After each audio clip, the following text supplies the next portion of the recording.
khusus dan pengawasan terhadap kasus anak dalam perselisihan yang terjadi antara Ruben Onsu dan Sarwenda. Perhatian dan sorotan tajam ini terhadap isu kedekatan fisik anak-anak Sarwenda dengan kekasih barunya yaitu Giorgio Antonio, terutama karena aktivitas tersebut terekspos luas dan menjadi konsumsi publik. Nah, sikap ini ada beberapa poin ya, saya kasih poin-poin aja. Yang pertama yaitu menduga ya, menyoroti adanya unsur eksploitasi anak demi konten. Nah, kejadian ini di luar foto ini ya, maaf ya, saya bicara KPAI yang seluruhnya pada waktu melihat keterlibatan anak dalam konten digital dewasa atau siaran langsung yang live jualan itu hingga larut malam. Apalagi anak itu dibiarkan membaca komen. Nah, Ketua Komnas Perlindungan Anak dalam ini siapa yang namanya? Pak Agustinus, dia mengandaskan bahwa akan mempelajari video-video yang beredar itu secara mendalam. Nah, kemudian dia lebih lanjut ya, menyampaikan bahwa kalau sekiranya dalam investigasi ditemukan bahwa anak-anak itu terpaksa untuk melakukan itu, maka itu bisa dianggap sebagai eksploitasi anak dan tentunya akan mendapat yang namanya peringatan dan ancaman pidana ya. Kemudian hal ini juga ditekankan oleh KPAI bahwa ini bisa berpotensi terhadap pencabutan hak asuh anak. Jadi nggak harus lewat pengadilan, KPAI itu juga bisa langsung ya mengancam atau melindungi anak dengan mencabut hak asuh anak yang selama ini dipegang oleh Sarwenda. KPAI menyoroti bahwa Sarwenda ini bisa terancam kehilangan hak asuh jika nanti ya dianggap lalai dalam memberikan ruang aman yang bebas dari tekanan psikologis anak untuk tumbuh kembang anak secara mental dan psikis. Ya, nah hukum ini juga memberikan bahwa yang paling utama dalam hak asuh anak adalah kepentingan terbaik untuk anak, the best interest of child, kayak gitu. Nah, jika dianggap lingkungan yang lama itu bukan adalah lingkungan yang paling tepat, maka hak asuh anak bisa pindah. Kemudian poin ketiga, dia mengatakan anak itu memiliki 10 hak anak yang wajib dipenuhi. Dari antaranya 10 hak anak itu adalah perlindungan dari situasi eksploitatif ya, termasuk untuk bertumbuh kembang secara wajar sesuai usianya. Nah, seperti itu. KPAI meminta anak-anak tidak dijadikan tameng atau alat barter dalam konflik pasca perceraian orang tuanya. Ini nggak boleh. Jadi ya, kemudian yang terakhir yang disoroti oleh KPAI, ini KPAI banyak didesak oleh pakar-pakar psikolog ya. Salah satunya misalnya Lita Gading yang secara terbuka mendesak KPAI untuk turun tangan melakukan dan mengawasi hal ini. Makanya KPAI kemudian melakukan langkah responding dengan turut serta mengawasi perselisihan ini. Publik menilai KPAI ini harus bergerak cepat karena sudah tersebar luas dan sudah viral terhadap anak ini. Dikhawatirkan ini bisa berpengaruh kepada kesehatan mental sang anak. Jadi teman-teman, dengan ini saya bisa simpulkan bahwa secara etika, agama, psikologi, dan hukum hal ini tidak benar. Ya, dan ini tidak bisa kita normalisasi. Kemudian saya juga mengabarkan bahwa KPAI sudah melakukan pengawasan tentang hal ini. Kayaknya kayak gitu dulu aja, Cici. Bisa di apa? Ya, makasih Cici dan penjelasannya ya, Pak Merah. Oke, aku lanjut dulu ya ke Nui. Aku kasih waktu buat bernarasi. Nui. Sebentar dulu Mbak, yang lain aja dulu Mbak, lagi ini sebentar. Oke, Cili, boleh silakan narasinya. Cili, Cili. Oke, balik lagi ke Arini. Iya, eh aku setuju banget ya sama yang disampaikan sama Bunda Meira ya. Yang paling utama adalah contoh sih. Anak itu kan dalam masa tumbuh kembangnya kan anak itu kan seperti spons ya, dia menyerap dan dia itu peniru.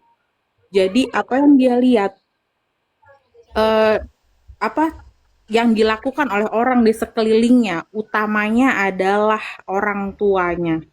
Di sini aku bicara berarti ibunya. Kalau dia sudah melihat gaya berpacaran ibunya yang seperti itu, di otaknya otomatis akan eh, terserap bahwa oh ini normal. Besok kalau aku udah besar, berarti kalau misalnya aku dekat sama laki-laki, nggak apa-apa begini. Ini nggak apa-apa. Bundaku juga kayak gini kok, gitu.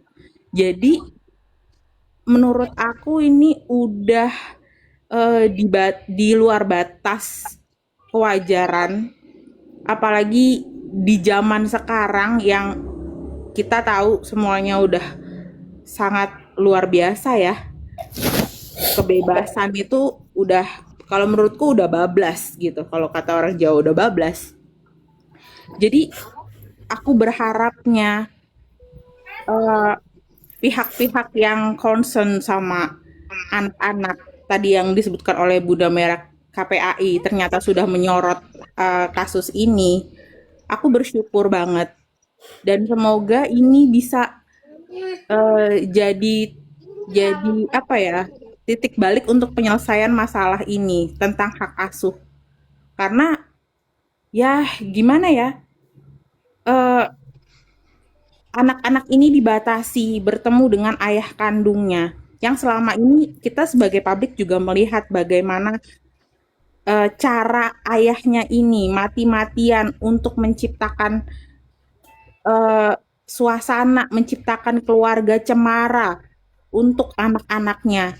Dia bekerja keras, ya kan, menciptakan eh, suasana yang harmonis di dalam rumah tangganya, mencontohkan hal-hal yang baik.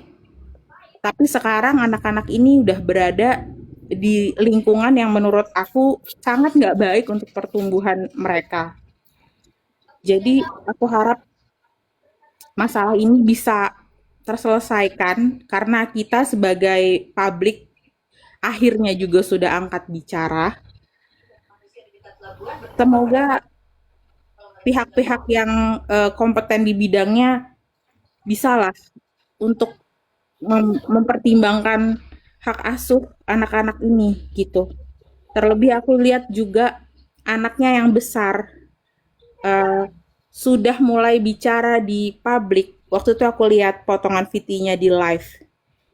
Seperti sudah terpengaruh oleh omongan-omongan orang-orang dewasa di sekitarnya. Bahasanya udah apa ya? Udah sangat berbeda gitu loh. Kayak yang bilang, "Oh, si itu ya, si itu." Kayaknya si itu tuh yang diomongnya adalah kakak angkatnya yang laki-laki gitu. Oh, si itu ya begini-gini. Terus ada orang orang dewasa yang nimpalin ngomong gak enak gitu. Jadi sepertinya udah nggak bener banget gitu ya, Ci. Nah, bagaimanapun lingkungan itu yang akan membentuk karakter anak ya kan. Karena Betul. tidak mungkin seorang anak akan mengeluarkan kata-kata yang sangat bukan familiar ya. Karena kan Benar, pasti kalau betul. namanya sekelingkungan itu kan harus membatasi apapun yang mereka dengar dan mereka lihat itu di media sosial atau apapun. Kalau misalkan itu lingkungan yang bagus untuk sang anak ya. Pasti betul. namanya orang tua manapun akan melindungi dan menjaga anak untuk anak tetap menjadi sesuatu yang bersih lah tanpa terkonsumsi atau apa ya, mengalami sesuatu yang di sekelilingnya. Karena kalau bahasa-bahasa yang sudah keluar itu kan udah bahasa-bahasa yang menurut kita sebagai orang ya, orang yang pengamat ya, itu kan udah pasti, oh ini pasti nggak benar nih anaknya ini, pasti ada yang membrainwash, pasti ada yang mengajarkan gitu loh. Betul. Karena tidak mungkin anak dengan umur yang sangat minim bisa mengeluarkan kata-kata yang itu kata-kata dewasa, paham ya? Iya, iya, betul, betul, Seperti betul. pencitraan, ya Betul, kan? pencitraan. Iya, iya, iya. Nah itu kan kata-kata orang dewasa sebenarnya. Iya, gimana bisa anak sekecil anaknya waktu itu kecil ya. Aku dengar waktu itu Bang RO tuh ngomong bahwa waktu Bang RO menjelaskan datang ke rumah duka, ya kan, ke rumah duka. Terus dia jelasin ke anak yang kecil, iya kemarin ayah datang loh, gitu kan. Terus anaknya yang kecil ini bisa berceloteh, oh ayah datang karena pencitraan ya gitu. Lalu bapaknya kaget dan akhirnya nanya balik, emang pencitraan itu apa artinya gitu. Dan si anak ini menjawab, nggak tahu, kemarin kata si ini gitu. Jadi ada orang-orang dewasa yang mendikte atau apa ya, eh, kayak kayak memakai anak-anak ini untuk menyuarakan apa yang pengen mereka suarakan. Karena kan anak-anak ya sepolos itu ya Ci ya, masih mereka belum ngerti gitu. Yang mereka terima ya mentah-mentah mereka salah gitu loh. Jadi Betul. aku jujur miris Ci, maksudnya kayak apa ya, eh kasihan gitu loh, kasihan sama anak-anaknya, kasihan juga sama bapaknya yang karakternya dibunuh kalau menurut aku ya, Betul. dengan kata-kata CONG ya kan. Terus di live juga si ibunya sempat ngomong apa namanya belakangnya DOG gitu kan. Aku yang aduh ini kok begini banget gitu. Kalau menurutku ini apa ya, situasi ini tercipta kalau menurutku jadi bumerang sih. Mungkin maksudnya adalah mereka mengekspos kayak yang digambar yang Cici Pajang ini ya kan. Sebenarnya kalau menurutku yang aku tangkap mereka itu mau memamerkan bahwa nih loh, cowok gue ya kan sesayang ini sama anak-anak gue, sedekat ini sama anak-anak gue, tapi akhirnya at the end ini jadi bumerang yang ya nyerang dia sendiri gitu.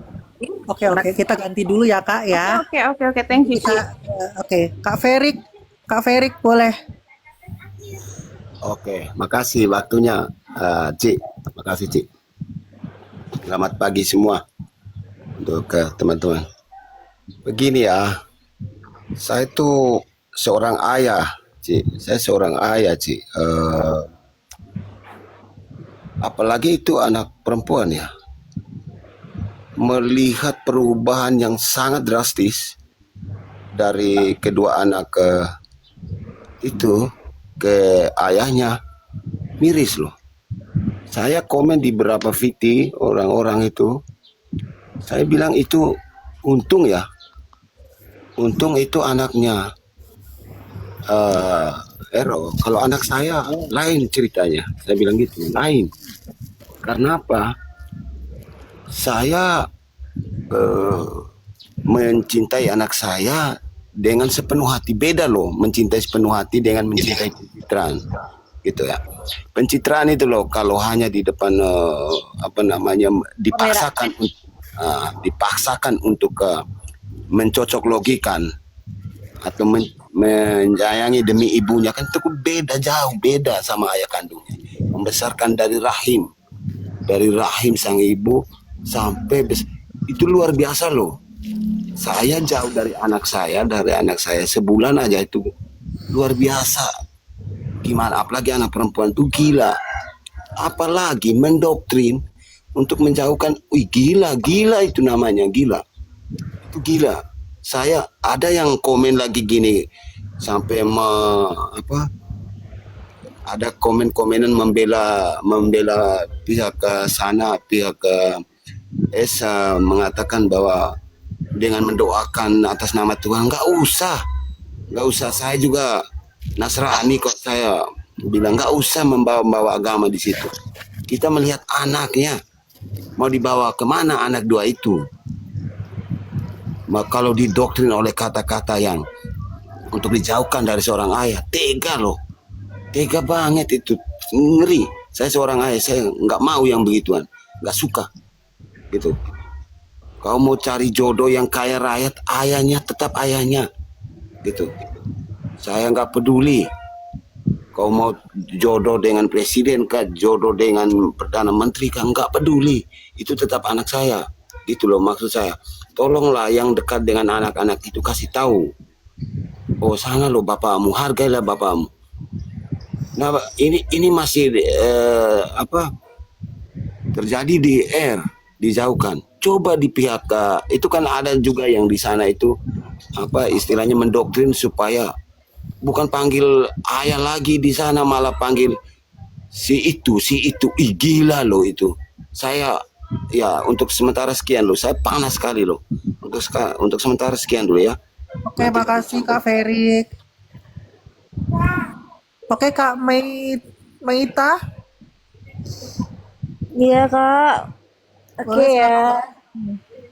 Ya, di sini sih nggak pantas ya dilihatnya karena dulu waktu si R deket sama Kak Desi, si S ini kan eh, berbicara di Brownies itu Kak, di Brownies apa di salah satu televisi kan katanya apa namanya menjaga anak banget ya kan, karena ini medsos ya kan, media digital, tapi omongan itu tidak berlaku dengan dirinya sendiri. Dia loh yang mencontohkan nggak benar untuk anaknya, katanya menjaga anaknya, tapi dia sendiri yang menghancurkan anaknya.